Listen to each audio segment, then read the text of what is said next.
Hello everybody and welcome to another another video. Episode really, of our Mirko Vosk in the Shadows deck, which has now been changed to Sygg River Cutthroat. So one of the, someone in chat was very smart in mentioning that one of the main problems with our deck was that we couldn't really get enough value without having a Cypher spell for our shadow-based Dimir deck.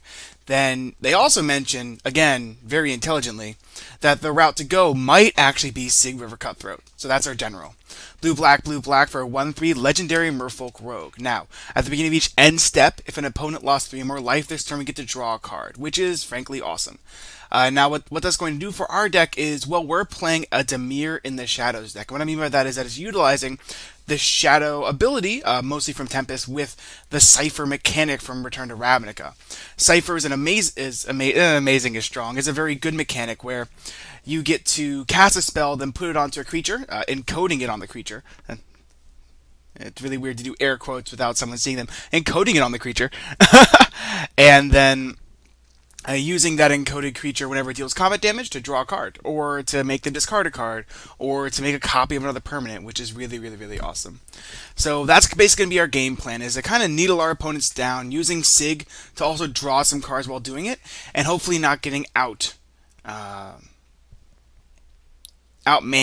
by our opponents. Here we're going to play Watery Grave into play tapped, and we're going to pass. Now you're going to see throughout the game I'm going to be utilizing a key known as F8 for Magic the Gathering Online. As long as your lands are tapped and you can't activate abilities for 0 or less mana, we actually get to auto-yield the turn. This is going to be very nice for us. It lets us just make sure that we keep as much time on the clock as possible. EDH games can tend to become long, so there's no reason to make them longer by just leaving your lands untapped to pretend you have something. Unless you have something, then leave them untapped, and your opponents are extra scared. There's like a little bit of utility in using F8. Let's see what we're playing against and what we can expect. We have a Niv Mizzet the Firemind here. 2 blue, red for a flying 4/4 legendary dragon wizard. You could say he's a genius, maybe even a Draco genius. Whenever you draw a card, Niv Mizzet the Firemind deals 1 damage to a creature or player. You can also tap him to draw a card. He is a 4/4. There are some things to watch out for from Niv Mizzet. One of the main ones is Ophidian Eye, as well as Curiosity. Now, both of those cards, when combined with our favorite guy here, Niv Mizzet, allow the player to have a little combo with Niv Mizzet where you basically get to keep dealing damage and untapping and killing people with it, which is pretty crazy. So definitely a scary card to play against sometimes. When playing against the Mizzet the Firemind, always be cognizant of that combo coming out. One of the main things is whenever someone asks me, like, oh, I want to play the Mizzet, what should I look out for? And frankly, what you should look out for is people trying to kill you. A lot of people try and kill the Mizzet players just because you have to be scared of that 1 or 2 card combo coming out whenever it does happen. Oof. This Noggle Ransacker was not good to us. 2 red-blue for a 2/1 Noggle. When it enters the battlefield, each player draws 2 cards and discards a card at random. He discards Mole Drifter, Gruul Guildgate, Prime Speaker Zagana, rediscarded an island, and drew 2 spells we can't cast right now, which is definitely not something we're looking for. Good news, we're probably going to play a land and play either Dauthi Warlord or Sygg River Cutthroat. We'll see what happens depending on what comes down. Looks like that may have been his 3rd land. Well, here's Boris Signet, so it may not have been. But yeah, when playing against the Mizzet decks, I do also trend to attack them first. So when playing the deck, the same thing with this Rafik deck we have in our bottom right, what I always suggest is to make the deck your opponents expect you to have. And what I mean by that is, you're doing it a service to yourself by playing a fair Rafik or a fair Niv Mizzet deck. Most of the time when playing either of these generals, your opponents are honestly going to try and kill you. And they're going to try and kill you quickly. You're playing a general that's very powerful that a lot of people are frankly scared of. So to play a creature that... We're going to cast off the Warlord here. To play a deck that may not be as powerful as most Rafik or Niv Mizzet decks is honestly doing yourself a disservice, because you will be targeted as though you have the deck opponents expect you to have. I hope that got across correctly, because what I mean by that is that I'm asked pretty commonly about making decks. A lot of people say, ooh, I want to make a Rafik deck, or ooh, I want to make a Mizzet deck, or an Azusa deck. And those generals are really attractive because they're really awesome. They got cool abilities. Like if you look at Rafik the menu over here, 1 green, white, blue for an exalted 3/3. It's a legendary knight. It's got a huge lion in the background. Whenever a creature you control attacks alone, it gains double strike to end a turn. The dude's cool. Like Rafik is a cool general. The thing is, he's been used so commonly as a amazing Voltron general. That double strike with Rafik can lead to a win on turn 5 in a 1v1 game, or easy, quick one person out in a multiplayer game on turn 5, just because how strong Rafik is with equipment, or with enchantments, or with any of those type of spells. Heck, it even makes Celestial Mantle a good card. It turns, because those generals are so strong and those decks are so strong and built around them, when you play against opponents who are knowledgeable about the format, they will target you early, which means you should either go one of two ways. If you're playing with your buddies and your friends, what I would suggest doing is like saying, hey guys, so this deck isn't going to run out Finest Hour on turn 5 and kill you, and your opponents are going to be like, oh sweet, that sounds great, so we're not going to get turned 5 by Rafik, and you're going to be like, no, it's all cool, buddies, and you guys can hug or something. I don't know how that works. And then you can play your regular old Rafik deck and you won't get hated out for it. But when playing in an anonymous area like you are online, especially on MTGO, understand that you will be focused out first. There is no binding contract. I don't know who you are, even though I may know your screen name. Most of the people in the MTG Radio clan I kind of trust after a while. Like, they seem like cool dudes. But I have no reason to give you the benefit of the doubt, I guess is the best way to put it. So when your opponents have no reason to give you the benefit of the doubt, you don't get the luxury of being able to play a subpar deck, or a deck that isn't very strong, or a deck that isn't at least very good. So be very mindful of that fact. Very, very, very mindful of that fact. Now, as far as this turn, we do have some considerations to go on. We could play Sygg River Cutthroat and pretty much get a very similar effect as this Last Thoughts. Or we could just cast Last Thoughts here and look to draw 2 cards. There's 2 different schools of thought here. Schools of thought, Last Thoughts, cute. One is that we play Sygg River Cutthroat. We kind of decrease our usage of our mana, as in we don't use our mana very efficiently. But we also don't lose a card in our hand. That being said, I would rather my opponent counter Last Thoughts, as this guy's representing counter mana, than our Sygg River Cutthroat, just because this looks like Hinder more than it looks like a counter spell. So we are just going to cast Last Thoughts here. Last Thoughts is one of those Cypher spells that is the hallmark of this deck. We're going to be able to draw a card for 4 mana. Amazingly inefficient. Like, not good at all, but we definitely want to use Cypher. We're going to throw it on this Dothy Warlord here. So we drew a card, we drew a Shadow Slice. This is actually one of the better ones. And we're going to send 2 damage in this way and 1 damage in that way because we can. We're just splitting up the damage because why not? There's no real reason not to, basically. And we're going to pass with 4 mana up. We drew a card. We're going to draw another card when this guy deals us combat damage. Maybe? We also got to get like blown out by Electrolyze. So, and by blown out, I mean hurt at the very least. So we're going to be able to cast our copy of Last Thoughts here without paying its mana cost, which is great. The cool part about Cypher is that it will trigger cast effects. So if you have any spell that cares about whenever you cast an instant or sorcery, it will activate off of a Cypher trigger, which is really awesome. We draw an Infiltrator Core, good old 3/1 Shadow. Now, one of the main problems with this deck that I've definitely found while playing it for a long time, especially when we're going to be going up against a Rafik deck, is the fact that it can't block ever. It's kind of annoying that way. When you're playing Shadow creatures, what Shadow uses is Shadow creatures can be blocked and block other creatures with Shadow, which basically means not only are they unblockable, but they can't block either. So if your opponents decide to go on the aggressive with one big creature, you don't have much in the way of getting around it. Our Mizzet deck leaves open 5 mana, didn't do anything on 3, so leaving up 5 mana makes me think he might have something like Prophetic Bolt in hand, but I'm interested to see what's happening. The reason why I haven't mentioned our Chromat deck yet is because I have no idea what to expect.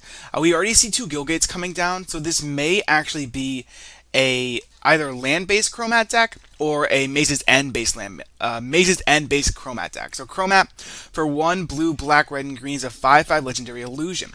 For white, black, you can destroy target creature blocking or blocked by Chromat. For blue, red, he can get flying, black, green to regenerate, red, white to give him +1/+1, or blue, green to temporal spring him back onto the top of the library. When playing against Chromat decks, or just 5-color decks in general, most of the times you have no idea what's coming down the pipe, and honestly, I have no idea what's coming down from here right now.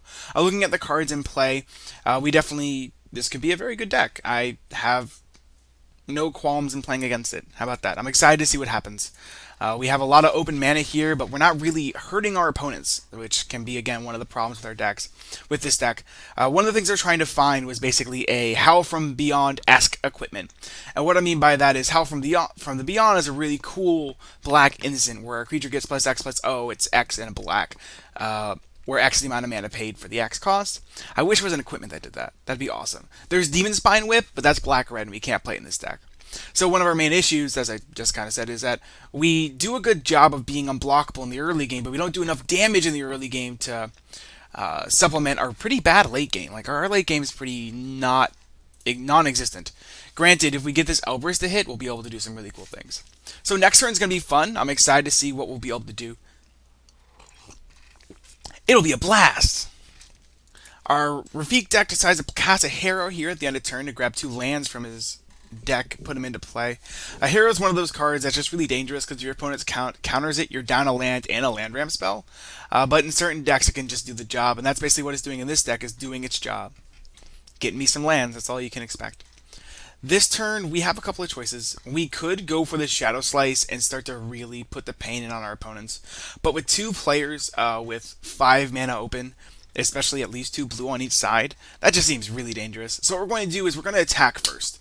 We're going to attack with our Dauthi Warlord, look to draw a card, see what happens after that, and see what the board looks like after our own attacks. Because I have a feeling that there's at least an Electrolyze hiding in our Niv Mizzet deck, if not some sort of shock effect in a blue-red deck. So, never mind. Our Dauthi Warlord will feel the pain of the pacifism. He's just going to kind of chill out here and not do much, which is okay, I guess.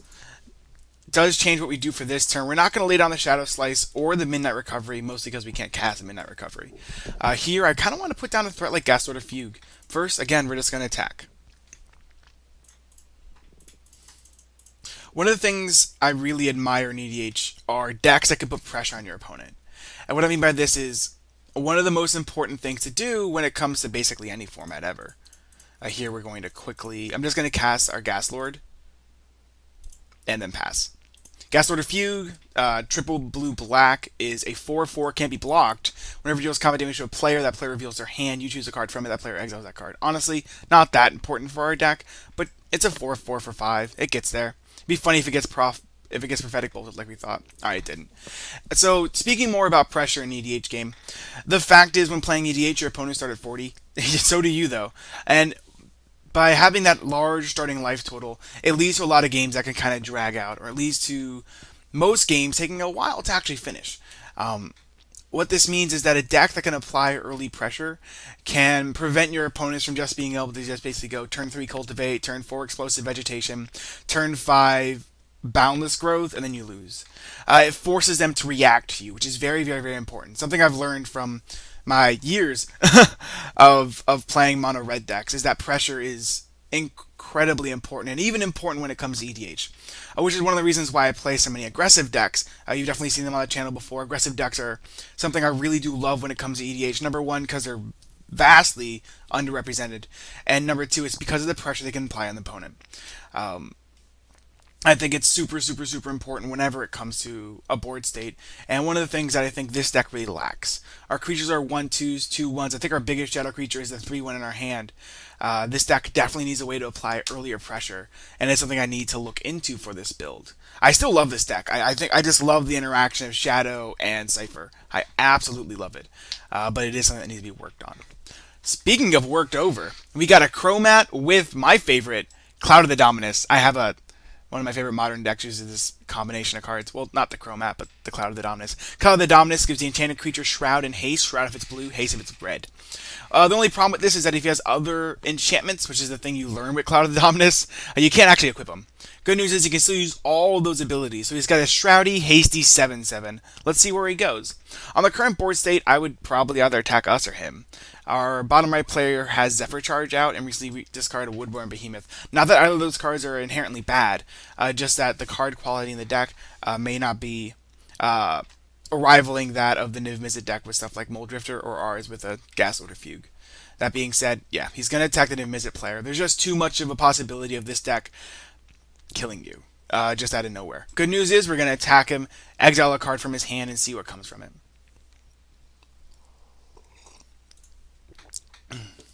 So yeah, pressure. Very, very, very important. It's one of the reasons why I love Naya decks so much. Actually, speaking of Naya decks, I recently built a Gajit, the Honored one, I believe. The new Naya Beast in real life.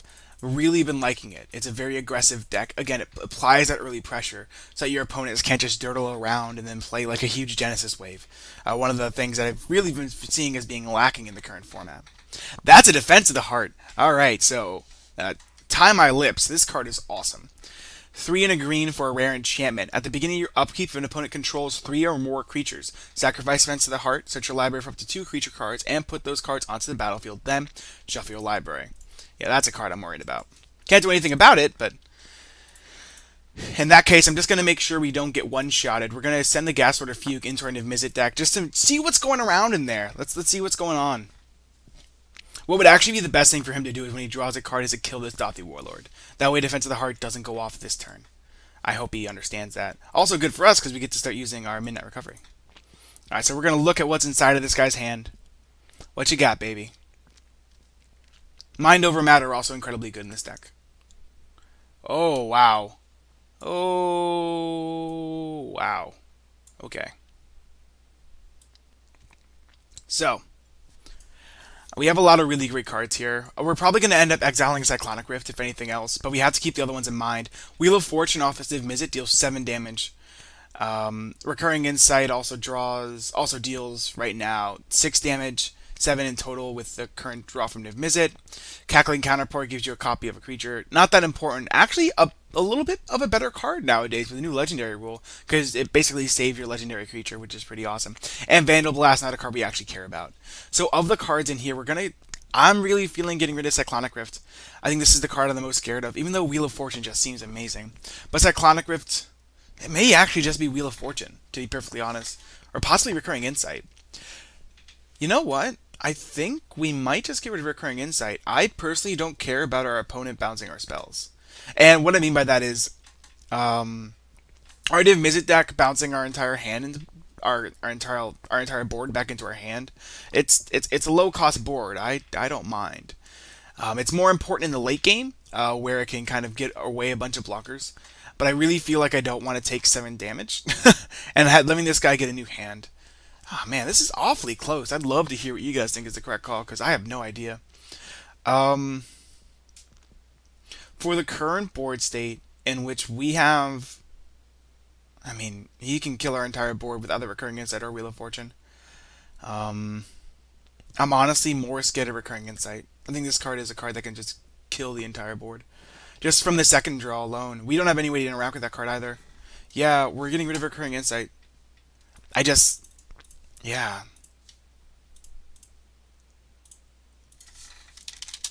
That hand. Jeez.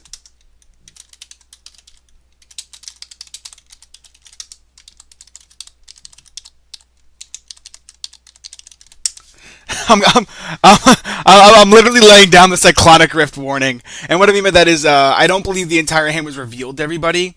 So I'm going to let everyone know that he has a Cyclonic Rift in hand. Kind of lessens the impact of the card, which is exactly what I'm looking for. Granted, he's going to kill me for it, but hey, whatever you need to do. Here we're going to suspend our Infiltrator Core. Even though it gets killed by 1 hit from Niv-Mizzet, that's perfectly fine. And we're going to cast our Sygg River Cutthroat. That way we get to draw a card, because that's always good. And we'll pass here.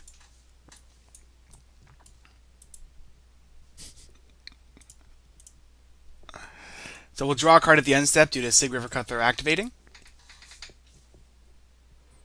I would love to use this ability. Ooh, Drifter Eldal. This was a shadow version of God Spindrift Drake, I think is the name of that card. It's just kind of funny. So that being said, if this guy Wheel of Fortunes, I'm happy. There goes Cyclonic Rift. That's why we left Wheel of Fortune. Even though it's going to deal 7 damage to somebody, dude, I really don't mind. His hand isn't that good. I actually wouldn't be surprised to see him use Cyclonic Rift here. Sorry, Wheel of Fortune here. I could see him like Wheel of Fortune bouncing Defense of the Heart. I think that might be the best play, actually. Ah, wow, that's really good. So he can bounce Defense of the Heart into our bottom right opponent's hand, then Wheel of Fortune it away, which is just a fantastic idea. We're going to leave up 2 mana. We may have Withering Boon. We are playing blue-black. Our opponents don't know how controlling we really are. He's going to tap and visit to draw a card. Decides not to get in the 4 damage. Does kill our Thalco Scout. Don't mind. There goes Thalco Scout. Oops. Let's see where he goes. He does have, what, 2 new cards in hand? Well, 1 new card. I still look to hit him with Gaslord Fugue. Let's see where he goes with his current board. Yeah, I'm really glad we got rid of the rebound spell. I can just see that destroying the game. Is he just overloading Cyclonic Rift here? He is! Alright, cool. So our Cyclonic Rift alarm worked. This also does bounce back Pacifism to our bottom right opponent's hand, but whatever. This hurts our top right opponent more, but funnily enough, with Vandal Blast would have hurt him more than Cyclonic Rift would have. So he kind of gets saved by it more than anything else, is how I would put it. We get to keep Dothy Warlord, and we get to put down some pretty cool cards next turn. If we draw a land, especially. Of course you can. So I do have a clan on MTGO. What does a clan do? Great question. The whole point of the clan, especially the MTG Radio clan, which is on MTGO, is to basically get quick EDH games. Like I'm currently recording this at 3:05 in the evening on a Monday, and I still got an EDH game in about 1 minute. It's probably one of the shining points of the clan. Also, if you have any questions, random EDH questions about your deck, you can also voice them in the clan chat. Besides that, being in a clan doesn't really actually do anything. It counts the amount of boosters, but besides that, there isn't much to worry about. Here we will tap out. We're going to give him a scare. Oh no, what's he going to do? Is he going to counter it? I'm not counting. Is it Signet? Get out of here. Get out of here. So, things to note. Bottom right opponent slows Events of the Heart in hand. That's about it. So yeah, I'd love to draw a land so we can play down both Gaslord and Sygg River Cutthroat. We'll see what actually comes down the pipe. If we don't draw land, we may just play Sygg and Gold Draw Spectre. Keeping cards out of our Niv-Mizzet's hand is a very good idea. That being said, he does have Wheel of Fortune, so he's looking to deal 7 damage to the board whenever he can, which is rather scary as well. So the good news is if our top right opponent is going for the Maze's End kill, we already have Gruul Gilgate in the graveyard, so we don't really need to care about it, is how I'm going to put it. There's rarely do decks have ways to get lands back out of their graveyard just for fun. Oh! I know what's happening here. So I believe this is the Streets of Ravnica deck. And what I mean by the Streets of Ravnica, which is a very weird name, it's a deck based around, well, Ravnica block. You have stuff like Signets, Gilgates, and Charms, as well as Chromat to round it all out, which is pretty cool. Let's see what our bottom right player does. I wouldn't be surprised to just see him play Rafik. I think that might be his best route here. But I've definitely been wrong before. I also wouldn't be surprised to see him pacify the Niv-Mizzet. I also think that'd be hilarious. Let's see what comes down. Nothing. Just leaves it open. Very interesting. We also don't want to play any X1s. That's why we're not looking to play Dothy Warlord here, and why we're really looking to play Sygg River Cutthroat instead. The next one just gets killed by his draw step. We draw a Dothy Horror, which is not what we were looking for. What to do? If our whole hand goes away, what would be the most important thing to leave on the battlefield? We don't care about Sygg because he goes back into our. I think we're just gonna lay down Gaslord Fugue. It's very important. It's a 4/4. We don't have 4/4s in this deck. This is a very important card for us, and we're fine with losing everything else. I'm kind of sad to leave Elbrus in the graveyard, and our opponent actually discards both Pacifism and Zephyr Charge. I guess we could cast Drifter Oldal just to give him a target, but that just seems silly. So instead we're just going to tap out and pass, leave out our 4/4, and see what our top right opponent goes for. We're going to end up discarding our X1s. Our X1s are going to be very bad this game against Niv-Mizzet, because whenever he draws a card, he doesn't want damage our creature player. This is also what I was talking about a little bit when it came to pressure. We have none. We were just playing a 4/4. Our blue-red opponent, especially combo-centric opponents, you need to be able to deal constant, consistent pressure to them to make sure they don't just get to amass cards and kill everybody. It's incredibly important. It's one of the best ways to make sure you're not just dead on board all the time. And we could be dead. We're not. We're probably not, but we could be. So we'll see what happens here. It's going to be close. Well, it's not. I don't know. We're at 40. We're not. I may be overplaying it, but In this current board state, I'm the most worried about our top left player. I think what he has in hand is very dangerous. It's possible he's looking to like combo kill us just by drawing cards, which first of all, that's hilarious. Second of all, we can't do anything about it. Here's a Vandal Blast overloaded to get rid of the two Syggs in the top right. I actually think he's going to be Wheel of Fortuning this turn. Like, I really think we're going to see Wheel of Fortune. Which is fine, because I don't like this hand anyways. We'll put Sygg into our command zone and we'll keep it going. This feels like it. Wheel of Fortune! Ah! I guess he kind of, not next leveled, that's the wrong word to use. It actually was a smarter idea not to cast Rafik here. Savage Summoning in response? Can't be countered the next creature card you cast this turn, maybe cast as though it had Flash. You gonna throw down Rafik in response? He's just gonna wipe our boards. Hey! When you got it, you got it. He's just gonna flaunt it. Speaking of flaunt it, both of our creatures are dead here. He's going to deal 4 to Rafik, 3 to our Gas Lord or Fugue. He had already dealt 1 damage from the first draw he got to our Gas Lord.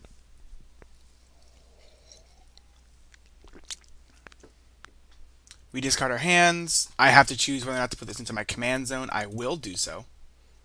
And then he deals a bunch of damage. Let's see what we drew. Rexiel is going to be a house this game. Cackling Counterburr goes to the graveyard. So there's Crackleburr. I love Crackleburr. I hate Insurrection. So this is perfect. We don't have to worry about those two cards. He's going to kill the Gas Lord. Next turn, we're just going to slam down Rexiel. I don't see our opponent dealing with Rexiel. Defend of the Hearth. I'm surprised he didn't Fiend... Oh, you should have Fiend Hunted the Div Mizzet in response, man. Oh, did you have the... I don't know if he had the mana for it, but that would have been the plays of plays. If he had Fiend Hunter the Div Mizzet in response, he just discards his whole entire hand. Everyone draws a bunch of cards. Man, that would have been awesome. Oh well. Sometimes it's just not visible, I guess.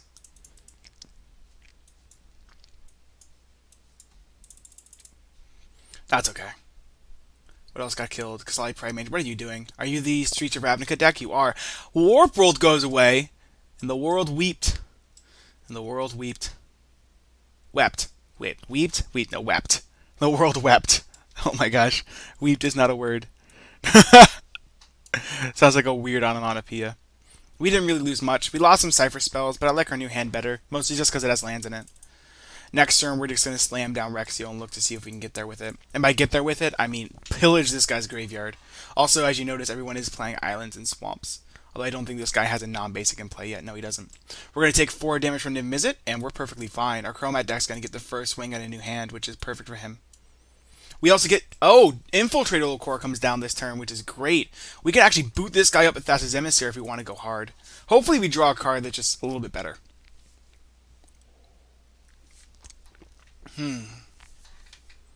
I guess if we do boot it up with Thassa's Emissary, we deal 6 damage. We also get to draw a card, which is nice. But it leaves it not safe from Div Mizzet, but a little safer from Div Mizzet, which is really nice. Our Chromat deck was definitely really hurt by this. The Signet's going down is definitely a pain, but thankfully on his new draw, he definitely did do better. That being said, there's the Maze's End we were talking about, but I'm still looking at this Gruul Gilgate in the graveyard, so it might just be used as a better Thawing Glaciers? I don't know, it depends on the deck, but a very good Thawing Glaciers at the very least. Now let's see what comes down here. Give it 1,000 lashes, or Orzhov Charm it, sure. Killing it works too. Sounds good to me. Those charms have been very impressive, especially Golgari Charm, the one that had already gone away. Golgari and Rakdos Charm have been 2 of the charms from RTR that have just been fantastic so far. Mostly in dealing with tokens, Golgari Charm kills an enchantment, but can also save you from a wrath, or destroy all, give -1/-1 to all creatures. Been very relevant in a lot of games. I've loved Rakdos Charm, though. Rakdos Charm exiles a graveyard, kills an artifact, and what's best, each player gets dealt 1 damage for each creature they control. That's been my favorite part of it. I've killed loads of people using Rakdos Charm so far, and I've found it to be really good in EDH, and just have been extremely satisfied with the card. So here we've got Enlisted Worm bringing in Jace Beleren for the Wild. Let's see if he goes for Party Jace or Negative Nancy Jace. Negative Nancy Jace, really? Negative Nancy. Party Jace time! Excellent! We'll grab our Mind Leech Mass. Sorry, Party Jace is just Jaces that use the +2. That's all. It's a thing we say from Florida, I guess. Gotta love Party Jace, though. Jace Balerion, 1 blue, blue, +2. Each player draws a card, -1. Target player draws a card, -10. Target player puts the top 20 cards of his or her library into their graveyard. Our Infiltrator Old card will come out of the Aether, swinging and ready to take some life from our opponents. And by opponents, I mean opponent. We will cast it, though. Come on down, Infiltrator Old Core. It's time to do your duty.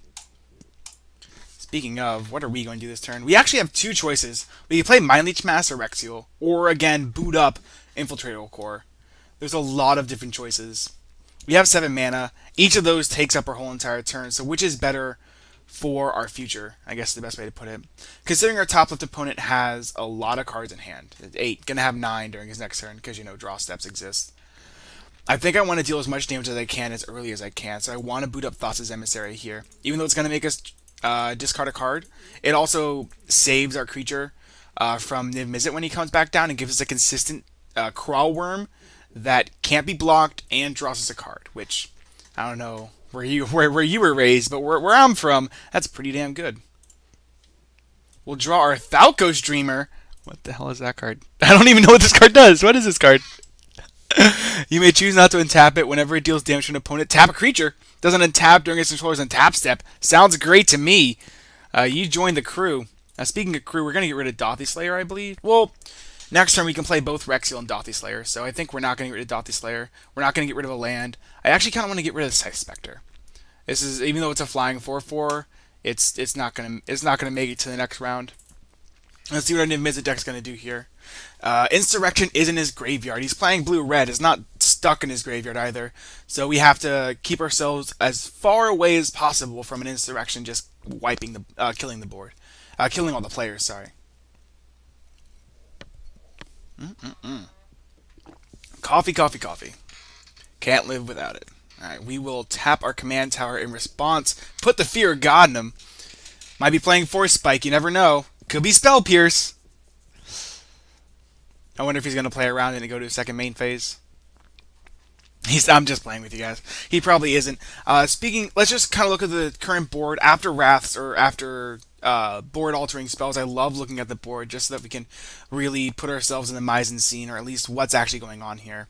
Our bottom right player's deck is kind of schizophrenic. There's a lot of very strong cards in this deck, like Collective Blessing and Fiend Hunter, and and Defense of the Heart, as well as just stuff like Jace Balerion, but coupled with cards that I really wouldn't expect to see in this type of deck, like Zephyr Charge. So, from what I'm gathering, as far as, hey, what I'm gathering from this deck is that we should still be scared of it. If he drops down Rafik, that Enlisted Worm comes in for 12 damage. Double striking Enlisted Worms with Exalted are pretty good in my book. Galvanoth coming down, so this might be a more fun deck than we think it is. It might be. It probably isn't, but it might be. Our top right deck is still playing the Streets of Ravnica deck, and all that means is that it is a very good deck. It's definitely not the strongest deck at the table, but neither is ours, so can't really say much about that, can we? Didn't play around the Spell Pierce. Jeez, no respect. Mizium Relic. This thing is a 3-mana artifact. For 3, it can become a copy target artifact until end of turn, and for 1 blue-red, it becomes a copy target artifact and gains its ability. Nothing he really wants to become a copy of right now on the board. And Galvanoth. 3 red, at the beginning of your upkeep, you may look at the top card of your library. If it's an instant or sorcery card, you may cast it without paying its mana cost. Boom, bam! Galvanoth is a really cool spell. It was definitely out of place in Mirrored and Besieged. I feel like it's a card that belonged in Return to Ravnica, but especially Return to Ravnica didn't exist then, but it definitely felt like I should have been there. Just because it's such an Izzet card. But hey, get in Mirrored and Besieged, you can still run in your commander decks. No harm, no foul. Let's see what our Chromat deck's going to get up to here. I wouldn't be surprised to see him just recast Chromat on 7. Looks like it's going to be Kadama's Reach first. How is this board state for us is a very good question, and I think not the greatest is the answer. Rexiel is going to be a very important spell, but I honestly don't know who to attack this turn. And I don't know if we're going to get attacked this turn. I'm rather scared as to how the consequences from this round after our attacks go, or where we're going to be attacking. I am pretty dead set in playing both Rexiel and Dauthi Slayer this turn. I think just getting as many creatures on the board as quickly as possible is our route to victory. It's just going to be a little bit to get there. Our opponent does get a Swamp, which means Rexiel is unblockable everywhere. 3 blue, blue, black for a 5/8 Swamp Walk, and Island Walk and Kraken. Whenever he deals combat damage to a player, you may cast target into a sorcery card from that player's grave without paying its mana cost. That card you put into a grave from this turn, exile instead. Let's see what our judge is going to put down. I mean, isn't Rafik his best play? 6/6. Oh, Battle Grace Angel. Not a bad play either. Looks like he may just be going, man, I don't really know how to quantify this. Oh, that's Phage. I really don't know how to quantify this deck on our bottom right. Like, it could be anything, to be perfectly frank. I'm excited to see where it goes. I'm not excited about it gaining 6 life, but I'm excited to see what happens. Let's see where he swings. He might swing at us. He does swing at us. Alright, I guess he's scared of our unblockable Crawlworm. That's fair. So Battle Grace Angel, 3 white white for a 4/4 flying and exalted, and whenever a creature you control attacks alone, it gains lifelink until end of turn. When Rafik comes down, that's going to be a lot of life gained, and I think we actually do need to start focusing on bottom right player. Which sucks, because I really think our blue-red player is the deck I should be scared of. But I can't do it without help. That's the one main issue with this deck, is that we need help to kill people. We currently don't have that help. Alright, we got a Dauthi Marauder here. We're definitely just going to go the Rexiel route. We should probably attack first. Who are we attacking? God, this is a great question. Who are we attacking? Oh, Balderdash. So we're not attacking our top right player. That's out of the question. We can't block, so we're not attacking. So we can attack Judge, kind of as a you attacked us first kind of thing, and then lay down Rexiel and Dauthi Slayer. We can also attack our top left player because it's the person I'm actually scared of, but I think we're going to play it a little bit close to the vest. And what I mean by that is that we're going to play predictably, but really we're eyeing our top left player because I think this is the person we should be scared of. This Niv-Mizzet deck is not done yet. Not in the slightest. Plus we get a draw card, so we'll put him back down to 36. We'll draw a Swamp. We're just going to lay down Dauthi Slayer, which is a 2/2 with Shadow. It attacks each turn to Fable. And the bigger card, Rexiel. This is much more important. Our bottom right opponent is leaving up 2 mana. I don't know if we should be worried about that. Essence Scatter's already in the graveyard, so I don't really see him countering our spells. So let's play the Kraken. I mean, he can. I'm not saying it's not possible, but I'm not incredibly worried about it. Alright, good. So, let's see what happens here. I guess Rite of Replication would be the card I'm the most scared of. Am I really scared of that? Can you stack this whenever a creature you control against lifelink? No, you can't stack that. So what used to be really cool was before lifelink became keyworded, there was a triggered version of lifelink, which sucked because you would like attack somebody or you would block and then have a creature with the old version of lifelink and still die with the trigger on the stack to gain the life. But the cool part about it was because it wasn't an actual ability, you could stack it. So if you put 2 Armadillo Cloaks on the same creature, you would gain double the life. Instead of if you put 2 Burning Inquiry. Alright, so he went into the Niv-Mizzet tank here. Instead of a card like Unflinching Courage, where if you put 2 Unflinching Courages on the same creature, it does nothing. It just gives, it gives it +4/+4 in trample, don't get me wrong, but not really anything substantial, is what I mean.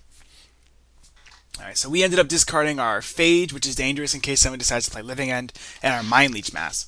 We drew Dauthi Trapper, which, yeah, and Coastal Piracy, which is nice, because we're going to draw a bunch of cards off this Coastal Piracy next turn. And I don't know about you, but I like drawing cards. Drawing cards is the best. Our opponent discarded, I thought it was going to conflagrate. This is Comet Storm and 2 lands, which is good for him. Top right discarded a Hondin, Mercurial Chemister, and Assemble Legion, which is great. Bottom right discarded Oracle Moldiah, Tooth and Nail, and Shield of the Righteous. Yeah, so we're attacking this guy from now on. This deck is real. It's the real deal. Really? You're bouncing the Chromat? Interesting. So our opponent also has Capsize up, and with buyback mana, he decided to capsize the Chromat instead of anything else, which was awfully interesting.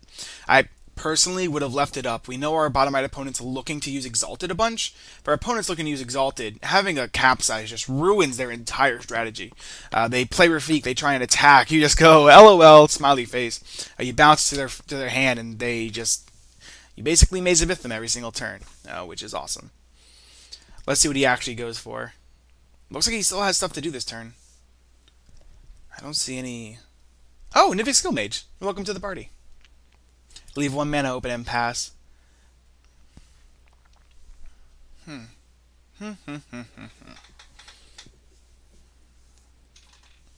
So good news, Rexiel isn't dead yet. That's always good news. Bad news, by playing Rexiel, our bottom right opponent's probably going to try and kill us. And we might need to block with Rexiel, which we won't do. So let's see what's in our opponent's graveyards, because we can get something out of any of these graveyards. We could get Insurrection, which doesn't really work with Rexiel, because your, attack phase is already over.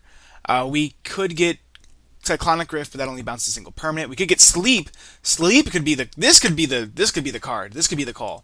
We can sleep our bottom right opponent when he plays Rafik, and then he doesn't get another attack, which is really good. Our top right opponent has a Kadamas Reach in his graveyard for us. A Warp World, if we're feeling frisky. We can go for the Warp World. I think our deck does not want Warp World, though. Unexpected Results is going to be a no. Golgari Charm also looks bad. Bottom right opponent has Tooth and Nail, which could be a good way to get some creatures from our hand into our hand. But besides that, looks like nothing else we're really looking for in his graveyard. So we'll see what happens. That being said, the board could just be mercilessly evicted this turn. He is playing pretty much the bombs from Ravnica and Return to Ravnica, so I wouldn't be surprised to see merciless eviction on creatures, just to get everything out of the way. Good news is we get to keep Thassa's Emissary. Bad news is... Actually, that is the good news. We get to keep Thassa's Emissary. We have the only creature on the board, which would be great. Really great. Please play Merciless Eviction. I would be excited. Not excited. We lose Rexiel, but we don't really lose. We don't really lose much. We lose something, but not everything.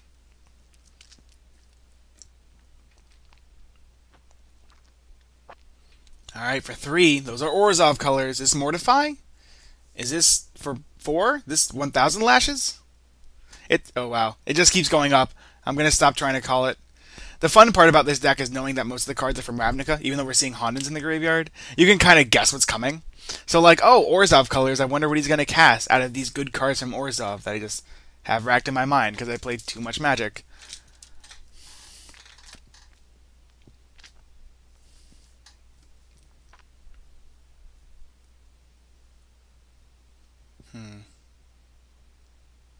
What are you doing? He also is playing Cyclonic Rift, for the record. He's, playing good cards from Ravnica.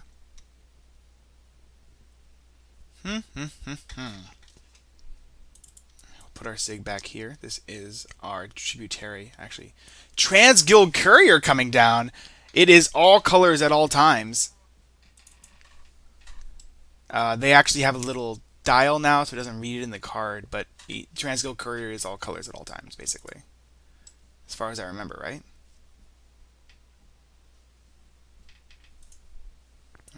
I don't know why it doesn't say this on the card anymore.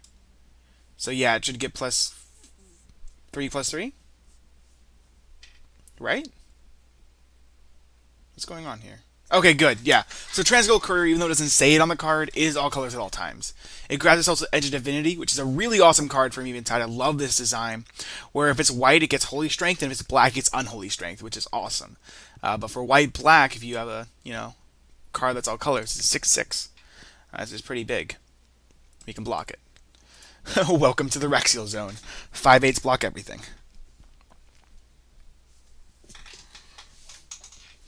There is a no. We shouldn't have left up mana. I like casting Dothian Marauder there.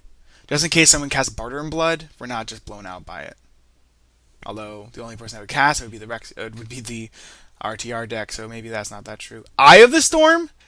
Oh, jeez. So you know your opponent has Capsize, so you cast Eye of the Storm. Well, I guess that makes sense. You can't buy it back anymore. And then someone can just bounce it? No, that's actually not a very bad idea at all. It gets rid of Capsize. Eye of the Storm for 5 blue blue. Whenever a player casts an instant or sorcery card, exile it. Then that player copies each instant or sorcery card exile with Eye of the Storm. For each copy, that player may cast a copy without paying its mana cost. What this means is that when our top-lit opponent looks to play Capsize, it will just get exiled, even though he's buying it back. I believe. Yeah, that's how that works. Gosh, I actually have no idea how buyback works. Jace is pointing inwards, only going to have himself draw a card. Jace is no longer a party, and we no longer need a party with him.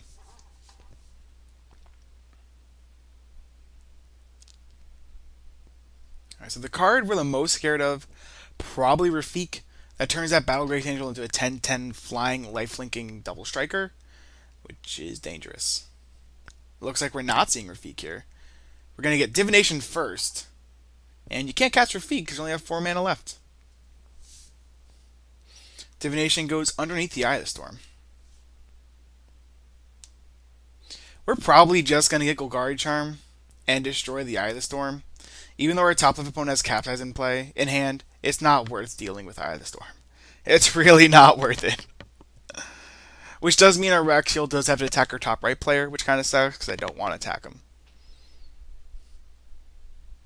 Alright, Divination going off. Gonna draw 2 whole cards. Not just 1, but 2.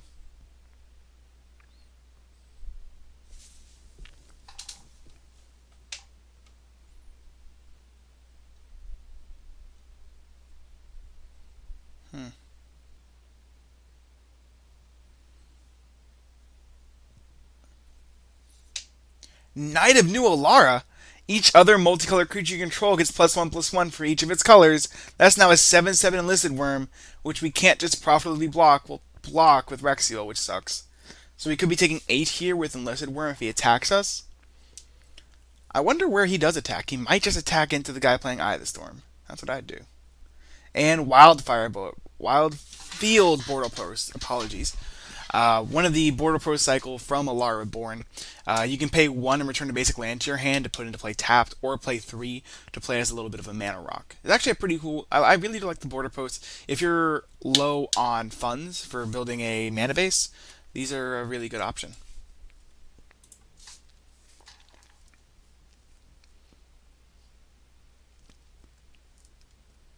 Alright, what you got? Please don't say my name.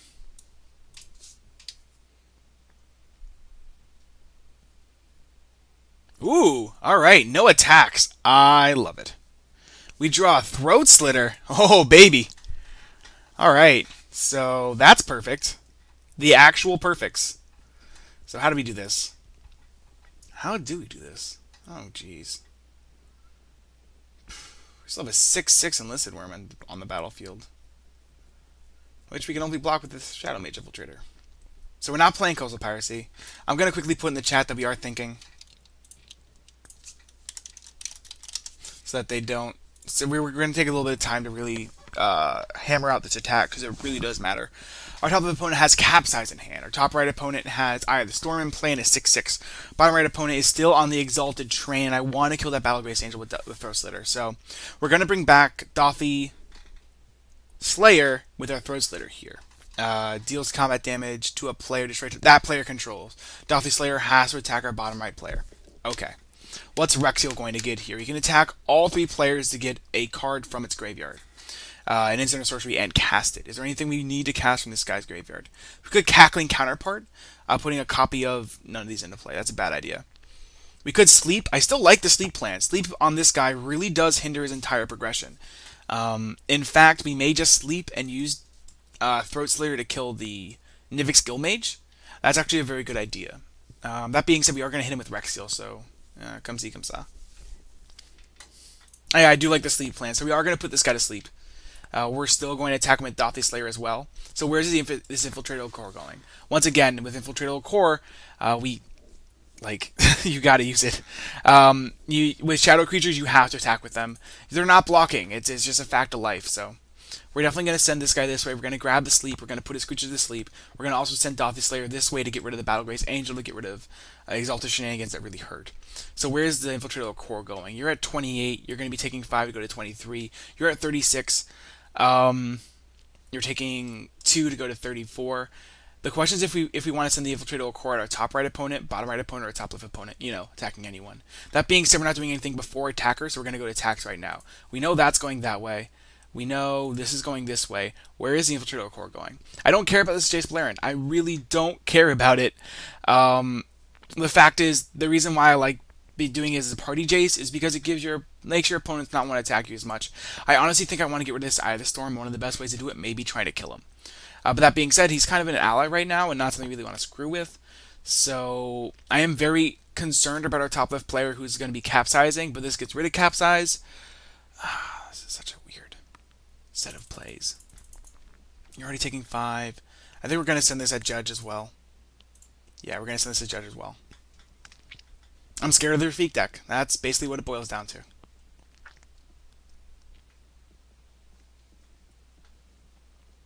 Islands, swamp, and island here. Basically, all of our creatures are unblockable, which is great.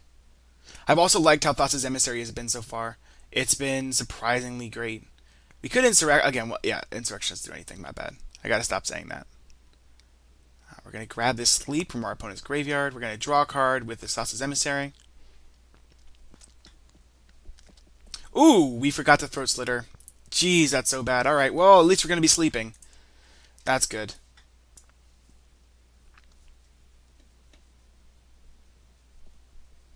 We were really supposed to Throat Slitter that Battle Grace Angel. Well, at least he's not attacking us. Eye of the Storm taking hold of the Sleep. Ooh, we should have thought that out. So we're gonna make you go to sleep, and then we're gonna draw 2 cards. We're gonna draw 2 cards first. All right, so forgot that's gonna go underneath the Eye of the Storm. Yep. No, we draw 2 cards though. That's nice. Draw Zhao Dun the One Eye, and we're gonna put these guys to sleep. All right. So what do you do now? We have 1, 2, 3, 4, 5, 6, 7, 8, 9 mana. I want to cast Zhao Dun.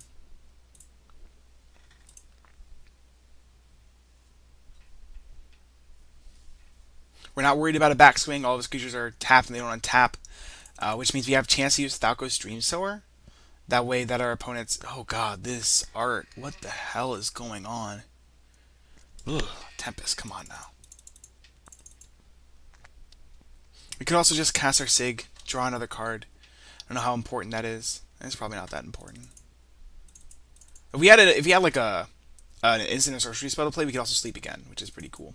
That being said, he's going to be able to sleep, which is pretty dangerous. By pretty dangerous, I mean really dangerous.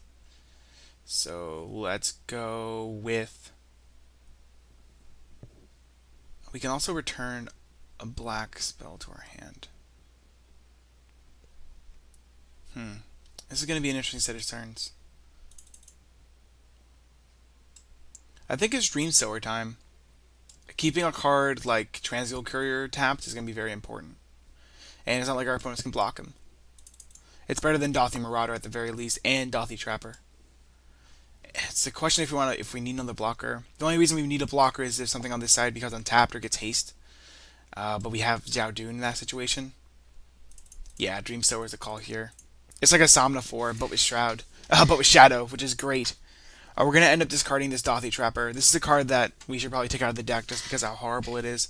It doesn't actually have Shadow, which is the funny part. Like, I forgot about that when I put it into the deck. So we're going to end up taking it out. It gives target creature gain Shadow, which could be very important, but all of our creatures are pretty much unblockable at all times. So it doesn't actually do anything, which is really depressing. So the Trapper hits the bin. We need these lands. We should have been playing more islands. We have a lot of swamps. We'll put Sygg right here. That is our general. Rafik can stay there. We'll see what happens this set of turns. If he just like hits an instant sorcery spell, he gets the Divination, cast. So this is the problem with Eye of the Storm, especially when playing against like this kind of deck. It's very, very, very dangerous. And what I mean by that is, sometimes your opponents can just take more advantage of it than you can. Like we have a blue-red opponent that's based around instant sorcery spells. Eye of the Storm is his best friend. Our Chaomancer is going to return an instant sorcery card from his graveyard to his hand.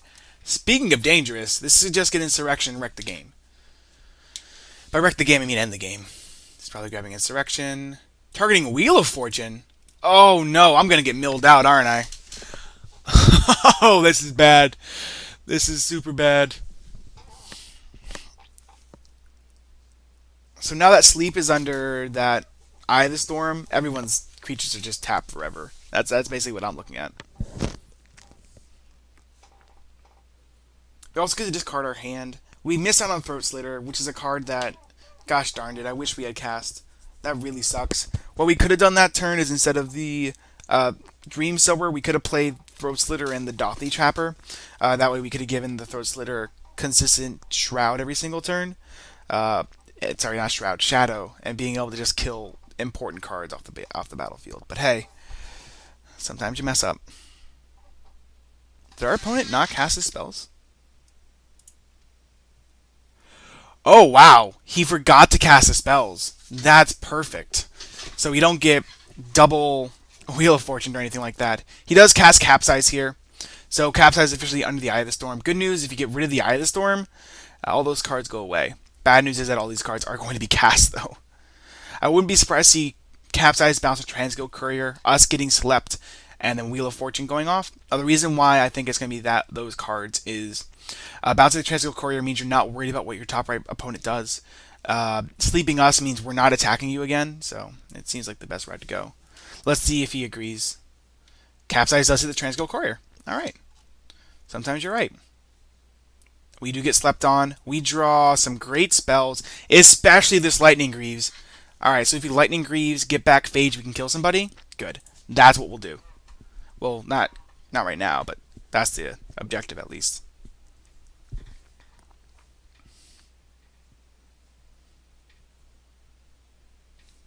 I like just saying getting slept on. The reason why we can get back Phage is Zhao doing the one-eyed. 2 black, it doesn't untap during your next untap step. It's got Horsemanship, it's a 3/2. Sacrifice it.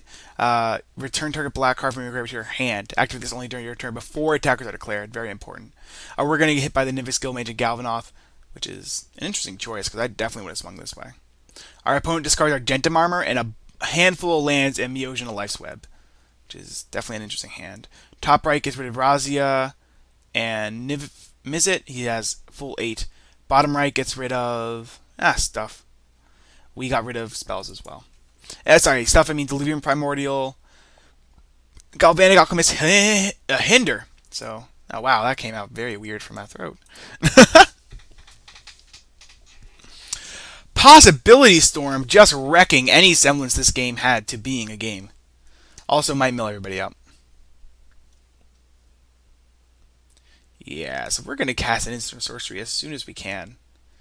Possibility Storm. 3 red. I have a rare enchantment. Whenever an opponent casts an instant sorcery spell, exile it. Then go through your library until you find something with it. The cool part is if you stack these correctly, which he can do, he can have it put onto the Eye of the Storm stack first, and then hit the Possibility Storm card as well. So Eye of the Storm is going to get big here. I really hope he bounces the Eye of the Storm. This is already boring. Or not boring. Dangerous. Very, very, very dangerous. Well, as Wheel of Fortunes, we have the lowest cards in deck, I guess the way to put it. So it's the most dangerous to us. If he sleeps, we're going to lose all our cards, so we can't just Lightning Blast him here. He sleeps our top left opponent, though. He does kill the Galvanoth, which is an interesting choice.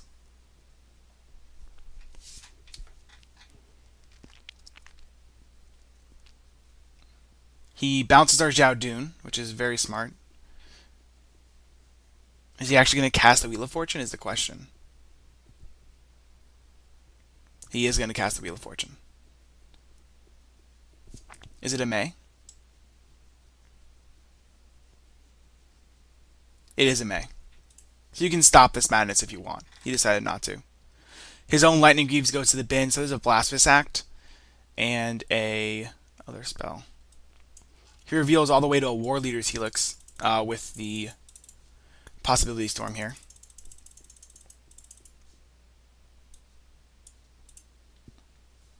World Slayer comes out of our...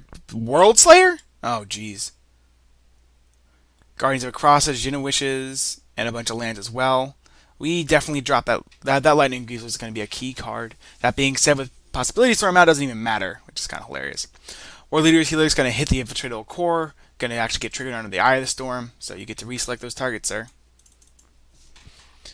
Yeah, so this is gonna get silly. By get silly, I mean is silly. This Jace can get lethal. It's rare that it does, but it can.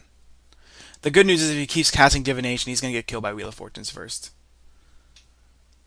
I really hope this capsizes that Possibility Storm, because it's one of the things about Possibility Storm, which I've never been a very big fan of, although I love the card and I love the insanity it brings to a game, is that it also brings, like, a form of, I was going to say removal, but that's not right.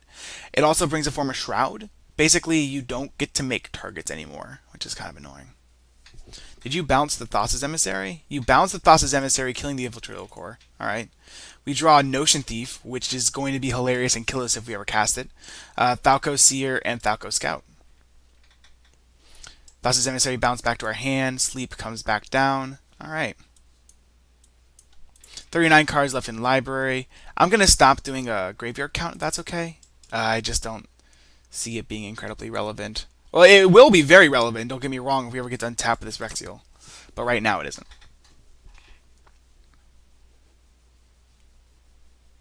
Looks like we should have killed that Eye of the Storm. I was more concerned about our bottom right player obliterating us. But it looks like this card is going to be a thorn in our side for a while. And by a while, I mean as long as he can cast spells with it. It might be like Azorius Charm or another instant sorcery. He's just going to activate Mace's End. Okay. So we're not casting Notion Thief. I know it would be hilarious to basically wipe all of our opponent's hands. We kill ourselves if we do that. We only have 39 cards left in our library. Drawing 24 is a bad idea for us. Is it, though?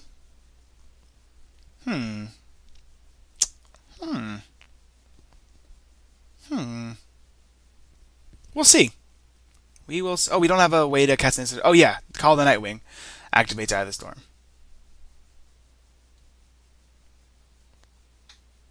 He takes the damage from the Breeding Pool. Super interesting. What are you going for here, sir? Don't forget about the Possibility Storm, which will prevent any creature, any targeted spell you cast from actually being cast correctly. He throws the unexpected results into the bin. Please get rid of Eye of the Storm. Please get rid of Eye of the Storm. Please get rid of Eye of the Storm. Please. Please, please, please. I'm pretty pleased with the trigger on top. Oh, it'd be the best. This is no longer a semblance of magic. This is just absolute madness.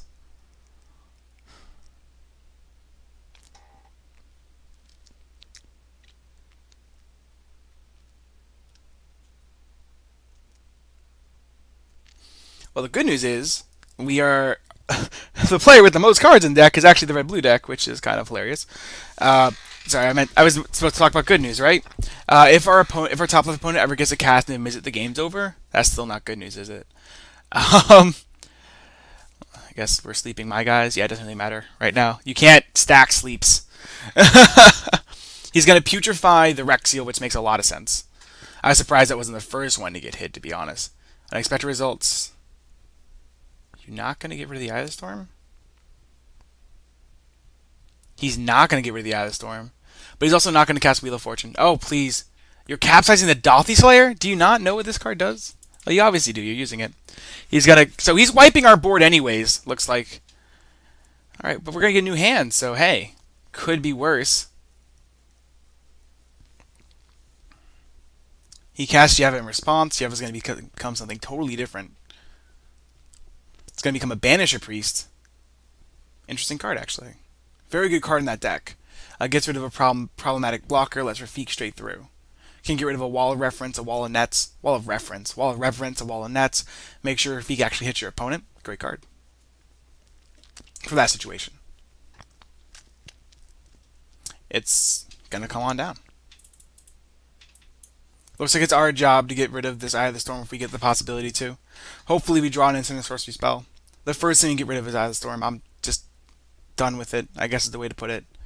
I also get to kill all of our opponent's creatures, which will be fun. Let's see what he hits with Banisher Priest. I would hit one of my own dudes to save him, because he should assume that we're going to have a way to trigger that. Also, if we get any form of pants, this game gets silly. Oh wait, doesn't matter. Possibility Storm. Apologies, I forgot about that card still being on the battlefield. Banisher Priest gonna exile their Chaos Mage. Possibly the worst target on the board, actually. The only reason why I say that is that it's cool to get rid of all your opponent's creatures here, but there's no guaranteeing that Banisher Priest is on the battlefield, and letting our top left opponent get back whatever instant or sorcery he wants is horrible. Speaking of horrible, our draw was deplorable at best. We drew straight lands. That's just blah.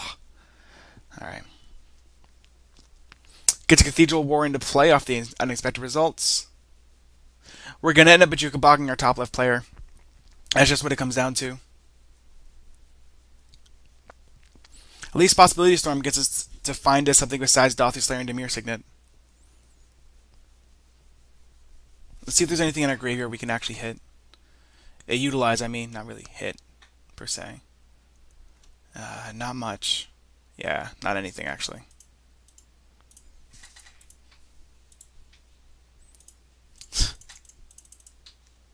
Gets a Cultivate off of the Possibility Storm, which is kind of funny. Oh, Jesus Christ.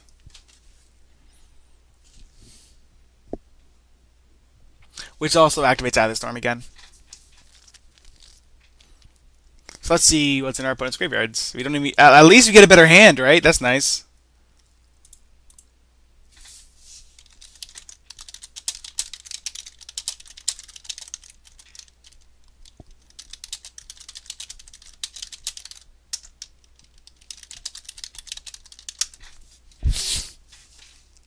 I think this deck also plays Grip of Chaos, which was a card that I don't know. I just really don't like Grip of Chaos either. At least it no longer plays Grip of Chaos. That would have been worse. Well, good news for this situation is we get to draw a new hand, which is great. Bad news for this situation is, well, I mean, like, the funny part is, if we draw an instant or sorcery spell, we can probably mill out our top right and bottom right player with just Wheel of Fortune effects. We just won't ever cast Divination, because you get to choose which ones to cast. Like, honestly, this is just setting himself up to kill himself. If he casts Wheel of Fortune, that is. If he's smart enough not to cast Wheel of Fortune again, he'll be fine. What he should do here is capsize the Eye of the Storm. And why I say that is, or at least I have the Possibility Storm or Eye of the Storm. The reason why is by bouncing Eye of the Storm, no one has access to these spells, which is really good. You can't get milled up by Wheel of Fortune when you're down to 30 cards in your library. Just seems like the best move for him. Let's see what he does. I would honestly just give it a Possibility Storm. It's preventing you from playing spells that actually do anything. He doesn't cast either of the last three.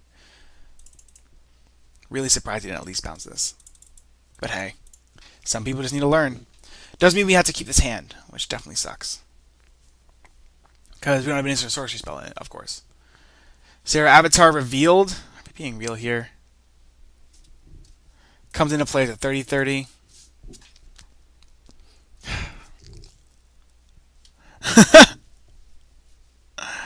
Apparently, real life has been called.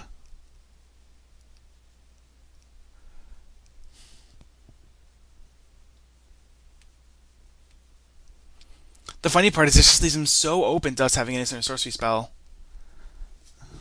So our opponent casts Amulet of Vigor, odd card for this deck, turns into Magebane Armor with the Possibility Storm.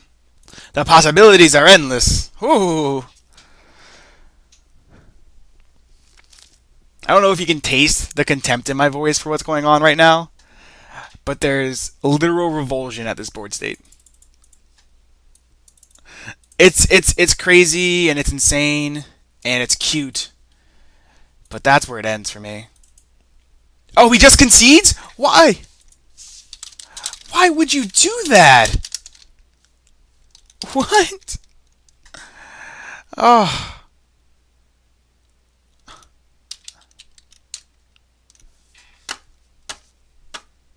It was. I was going to solve the problem.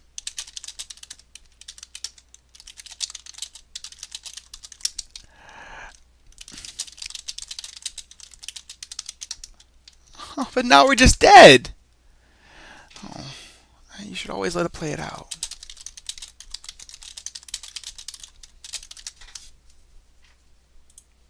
Alright, so how does this not... Actually, funnily enough, I think we can still win, right? Well, not win. I don't know if we have mana. 2, 1, 2, 3, 1, 2, 3, 4. We don't. We could have soul manipulationed back. Hell, any of these cards. We should have bogged our top left player. Actually, we shouldn't have.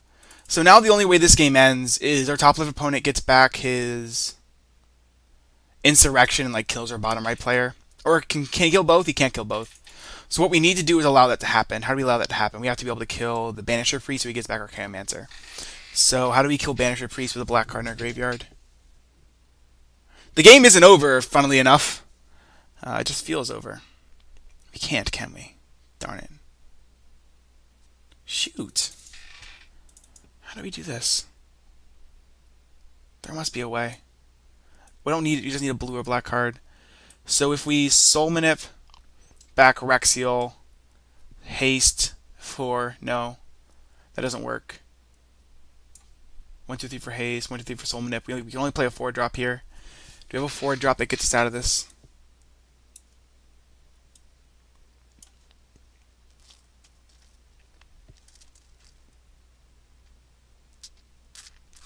Entrancer doesn't have evasion, so it just gets hit. So we can't like gain control of this Sarah Avatar, so we're not just dead.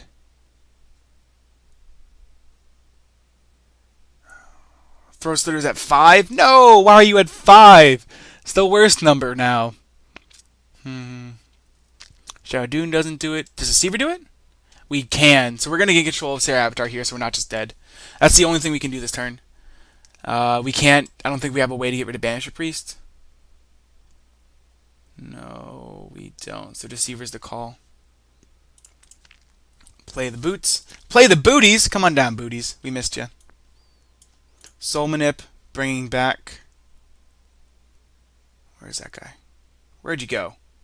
Right? We can do this. 1, 2, 3. Play and equip. Yeah, that works. Gonna bring back Thalco's Deceiver. Gonna cast a Deceiver. This is just to make sure we're not dead here. That being said, we only have 30 cards left in our deck. So, no promises. Whoops, not Jace Balerion. Wrong person. We're going to cast Judd Zero, so we're going to get the Zera Avatar so he doesn't keep doubling his life and also killing us. Both being bad. So Thalco's Deceiver, one of the better cards in our deck. 3 and a blue for a 1/1 Shadow. Whenever it attacks isn't blocked, you may sacrifice it if you do gain control of target creature. We definitely should have Throw Slitter on the board, though. Alright, give me this thing. Alright, not dead on board. Super nice when that happens. We also didn't bog our top left opponent, because if he has a way to get rid of Banisher Priest to get back a card that prevents all this madness from happening, I'm super happy about it. Super duper happy about it. So, we didn't get his... Granted, next turn we're easily going to bog him. Get rid of all that stuff in his graveyard. It hinders his progress at the very least. So, we got past the crazy part. Let's see what happens next. What happens next is going to be very interesting. We still have Swift of Boots. We have a horrible hand, though. Creeping Tar Pit's cute and all, but we can't do much with it.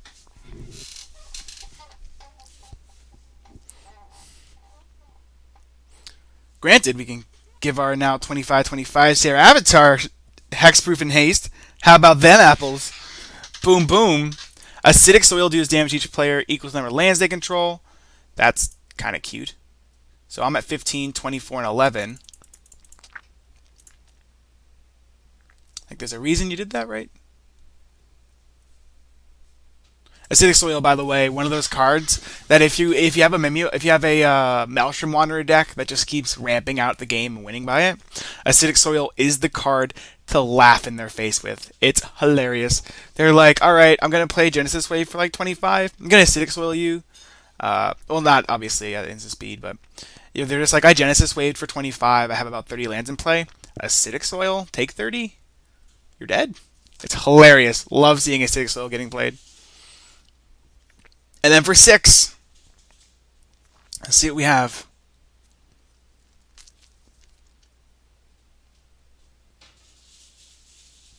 For 8, Don't be illiterate.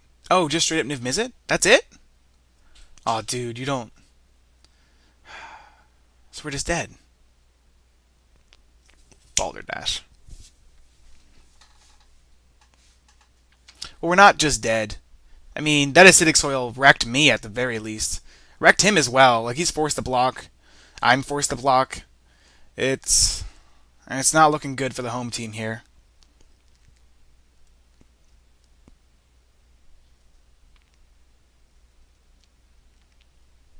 Man, I want to play this deck until it wins, which is kind of embarrassing because it keeps not winning. I think this deck is actually good, and we can position ourselves well. If we actually had that turn that just happened, where if our opponent doesn't concede off Eye of the Storm, we should be able to. We might be able to mill everybody out, or at the very least, do some pretty tricky things to make our position much better than just having Sarah Avatar. But now I think we're just dead because of it. Now there's a Rafik. That Battle Grace Angel is at 6/6 with double strike. We're at 15. It can kill our top left opponent. We have a Dauthi Slayer and Demir Signet in hand. Doesn't seem like the best. Oh, we can also just equip it with Midgame armor here. Midgame armor, oh, it does make it lose flying, so it's not that lethal when you do it. I'm gonna equip up the Rafik. Oh no! Do you have a way to give this guy haste? That's a lot of damage. Midgame armor, actually a pretty cool card. Equip creature gets +2/+4 and loses flying. We also prevent all non-combat damage to be dealt to equip creature. Great against a card like Niv Mizzet. Also great against a card like Blasphemous Act. What was that? Oh! Jace Beleren was activated. Time to deal 1 damage with Niv Mizzet. Welcome to the Thunderdome. Oh, what a sad state of affairs we're in. Well, at least he dealt it to him. That's nice. It also means that this guy can also -20 to put 20 cards into someone's graveyard, which for us puts us to 9 cards left in deck, which I don't know about you, but that sounds like it sucks. It's not good. It is definitely not good. So you have 2 Exalted Triggers that put you to 6, Double Strike, Lifelink. Alright, that's still 12 damage. Oh, 3 Exalted Triggers at 14 damage. Are we dead? I mean, at least he's... Oh, he can block, so he's not dead. Let's see what happens here. Either he can gain an amazing amount of life. This is not looking good. We just need better cards in our hand. That last Wheel of Fortune was a dagger. Hopefully he doesn't play another Exalted Creature, because if he does, we get brained for death. Or a way to give him trample. Like, Primal Rage would be hilariously good. Giving all of his creatures trample, this guy battles in with a 20/20 double striking trampler. Yeah. Not good for our life total. Sorry, as a 10/10 double striking life linking trampler. Again, not good for our life total. Thankfully, we just block, actually, so. He can't attack us on the ground right now, which is nice, but in the air, we still go down to 1. Not a lot of life. Alright, he is going to come in at us with Battle Grace Angel. Oh, Cathedral of War! Where did you come from? Darn it! Ah, that came off of that stupid unexpected results. We're actually just dead, right?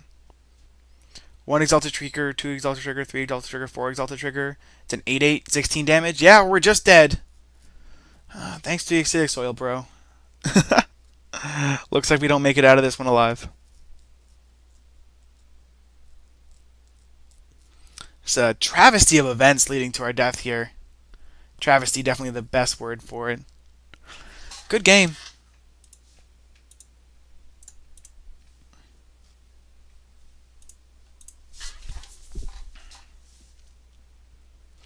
I guess stuff to learn from this game. What can we learn from this game? What to learn from this game?